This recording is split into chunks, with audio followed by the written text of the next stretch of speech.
একদম ফিল্মি কায়দায় অভিযান চালিয়ে মণিপুর থেকে অপহরণ করা এক যুবককে উদ্ধার করল বদরপুর পুলিশ।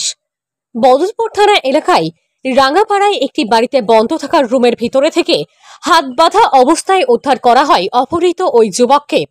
জানা গেছে প্রায় 15 দিন আগে মণিপুর থেকে আনুমানিক 28 বছরের এক যুবককে অপহরণ করা হয়েছিল। এরপর অপহৃতের পরিবারের পক্ষ থেকে স্থানীয় থানায় এফআইআর করা হলে মণিপুর পুলিশ তদন্তে নেমে জানতে পারে যে ওই যুবককে অপহরণ করে করিমগঞ্জ জেলার কোনো এক জায়গায় লুকিয়ে রাখা হয়েছে। তারপর মণিপুর পুলিশ করিমগঞ্জ পুলিশের সাথে এ ব্যাপারে যোগাযোগ করে।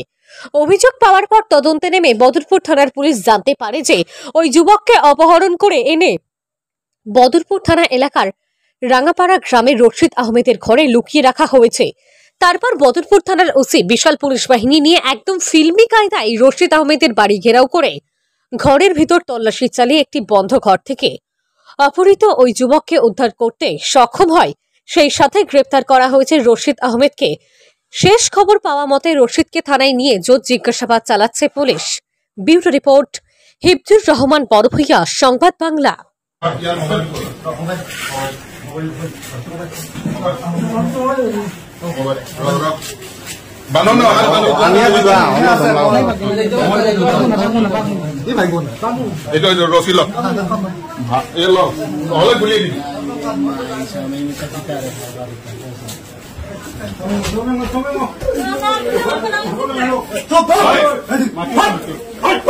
মানুষ চিন্তা করা উচিত না এখন মাত্র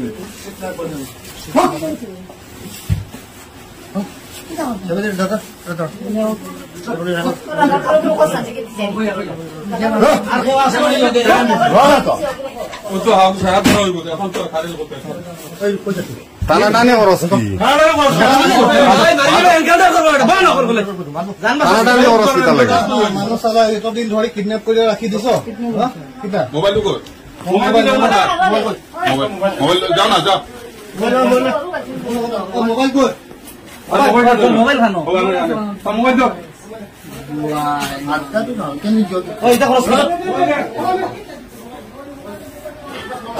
আছে খুব না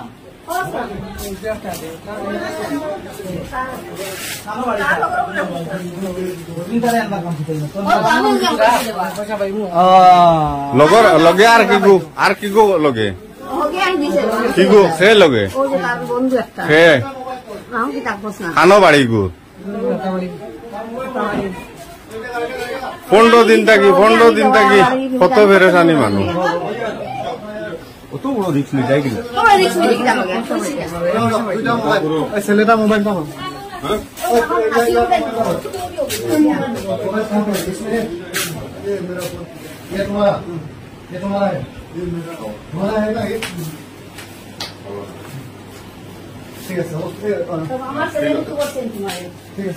তোমার ঘর ভাইরা আর কিছু করছে না তুই চিনি বান্ধব হওয়া যায় কিছু করছে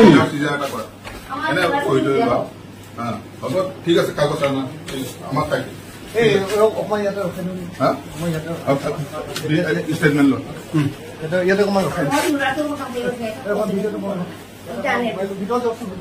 হিরাল নিয়ে রাখলো তাকে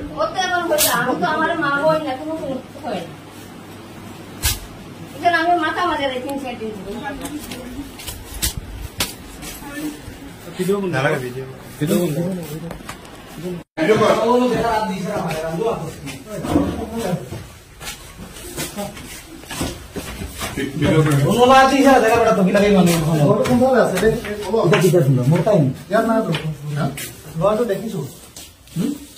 মানুষ হাত দেখাইলুন কোন হাত দেখাইছে খানো খোঁজ না মোহর বেড়া আছে কই না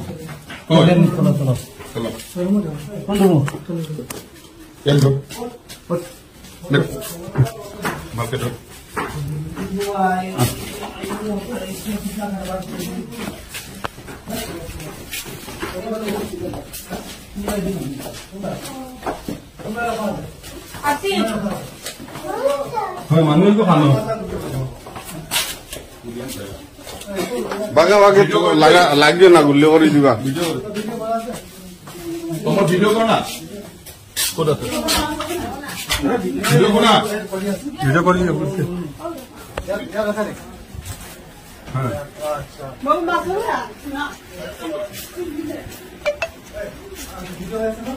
হ্যাঁ ভিডিও ইয়েস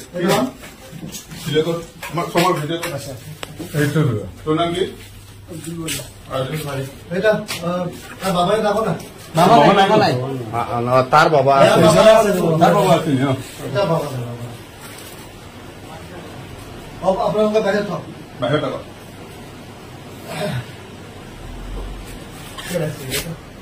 ये रखे